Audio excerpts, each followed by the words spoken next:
And here we are back with Forever Football Show. This is we'll all listen to Filippo. This is Filippo's segment. Yeah. What's going on in Italy?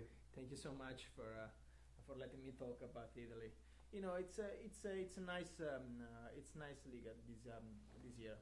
Inter Milan is the best team, and we said that before the season was started, and you know, they are confirming that. They just lost with Roma, 1-0, but Vucinic just scored at the last minute, and honestly, they didn't deserve to lose.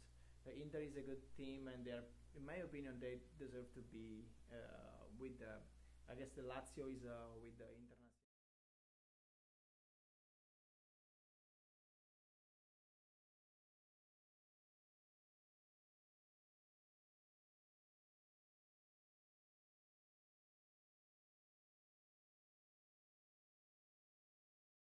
Because Mourinho is not with him anymore, and Barreto is playing like a star, and he scored already 5 goals and assists. The penalty kick is impossible to stop him, and he was just unlucky against Rome because he could score 2 or 3 goals. Yeah, and he scored 5 in 2 games, right? Yeah, but yeah. So, Inter is gonna be the leader team. Is already. So last year Eto'o took more of a sidekick role, exactly for Milito to shine. Do you think that this year the team's playing differently? That's exactly what I was trying to say, and what we said before is this is the Inter of Benitez. It's not the Inter of Mourinho. They are playing in a different way, even though, you know, it's the players are the same, but it's totally another team. And Eto'o is playing differently, and is scoring a lot of goals. Now, what's going on with Rome? Because Roma, it's in even relegation zone.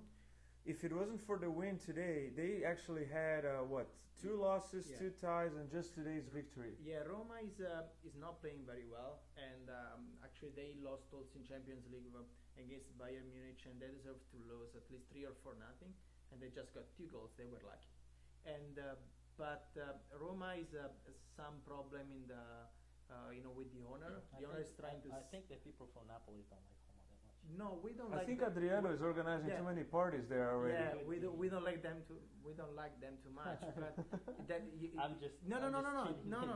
You're right. The problem is that is with the owner. So the owner is trying to sell the theme, and they have a lot of debts. So, and Totti is not playing his best soccer, and doesn't get along very well with the trainer. But maybe Adriano is already corrupting the entire team as well, bringing them to parties. I don't know. No one knows where Adriano is in Italy already. well, that's no news then. There's no news because in Brazil we didn't know where he was too. So and welcome to Adriano's world. He's partying with the mob. Like in Brazil, he used to play with the local mobster. So now he's in Italy playing with the mafia. Yeah, I don't think so, but I don't know what is him right now. So, but Roma just beat Inter in, so maybe they can recover. Even though next Sunday they are going to play with the best team in Serie A, which is Napoli, and so I hope that really they can lose. Napoli is doing very well. My team is that is the second win away. We just were not able to win at home. But we are in a good position, 8 points, so close to Inter Milan. Yeah, and who's scoring the most goals for Napoli? Is Cavani. Cavani is playing. He's tied with Eto'o. Yeah, he's tied with Eto'o, and he's 23 years old. And as I was saying to you guys, just take a look. That is also for our fans. To this guy that plays for Palermo, is Pastore.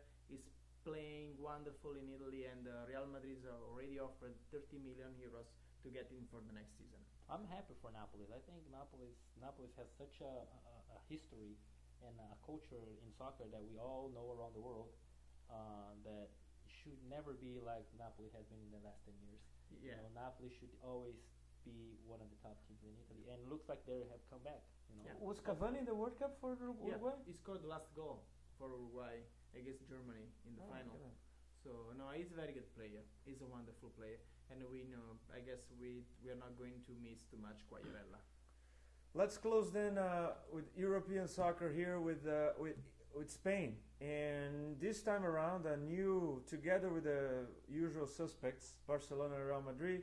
All of a sudden you have Valencia on top of the table with 13 points, no losses at all, and leading the chart. Valencia first with 13 points, then Barcelona, then Real Madrid, and then all the rest. So, is Valencia gonna last throughout the season, or? I don't think so.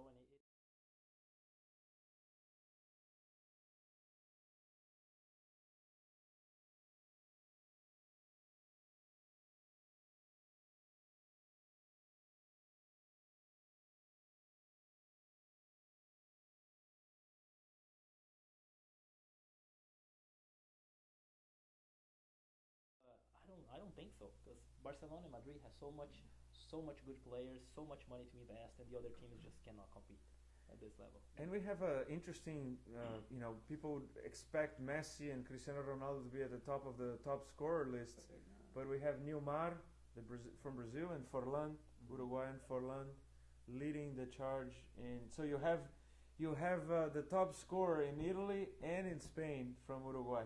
Yeah, it's Uruguay. They were wonderful. No, Neymar is leading in Spain, right?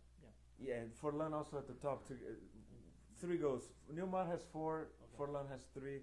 Fighting close there. The only thing that I can say about Liga is that I'm so happy that Mourinho is not in Italy anymore. He's already started there to try to put some fights with Barcelona. He said that all the teams that play against Barcelona, they just put the second team on the field. They don't play the same way they do with Real Madrid. But I thought that was an interesting psychological game. Yeah. Because, look, if you think about it, you're 2 teams that are competing against each other, but the entire game, like you only play 2 games against each other, and the rest of the tournament is decided on the basis of how the other games are going to happen. How the other games are going to happen. So he can influence. Like he cannot go give coaching tips to the other teams, but he can try to motivate them by making a statement like that. But I agree with you. That's what exactly is his point. The only thing I'm just trying to say is that he doesn't have fair play. Yeah. And I don't like that. I know, even though he won everything all over the place, but I don't care. I don't like the man. He talks too much. And as usual. And there was it works though. He works. It works because the man is champion wherever he goes. But it's the non-elegant way. He will find his way to win, even if he has to do this kind of. I am Italian, and of course I was happy last year for Inter Milan because another Italian team was able to win the Champions League. But look the way they played soccer. It was with Barcelona there were 11 players behind the ball all the time, trying to try to not play soccer, and he cannot consider himself the best coach in the world just because he wins. There is also something that we have to consider about soccer, and it is not the best one. It's not the special one. And and now there is this huge fight with Real Madrid because Portugal asked for him for two games, and Real Madrid said no way, you cannot go there. And I don't know if that's something that is going to affect the way it's going. I think he is another entire marketing stunt, and Mourinho wouldn't go either. Why would he go accept a losing proposition? Portugal is playing horribly.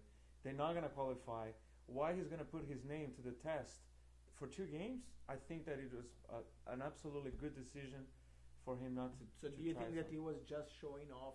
So I would save my country, but then he never had in his mind. Would, even if Real Madrid would have led, he would have never gone. That's what I think. Maybe trying to be a president of Portugal or something. There we go. Yeah. How are we doing on time? We don't know. Let's just close the show and just talking a little bit about the what's going to happen. The good games for next week. The good games for next week during the Champions League. We're going to see Real Madrid against Auxerre. We're going to see Milan against Ajax. Good game to watch. And I think the game to really, really tune in is Manchester United and Valencia. 2 leading teams in their local leagues. Next week we'll be back to talk about the week of the results of the Sounders and all the great games in the European Champions League. We'll see you next week with foreverfootballshow.com. Have a great week.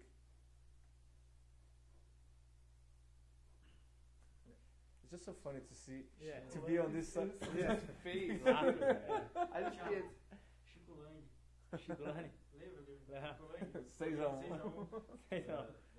Eu fiz só pra você ficar feliz, que eu sabia que você ia gostar. I recorded it, but it froze on the Spanish table. Oh. So you can still hear audio.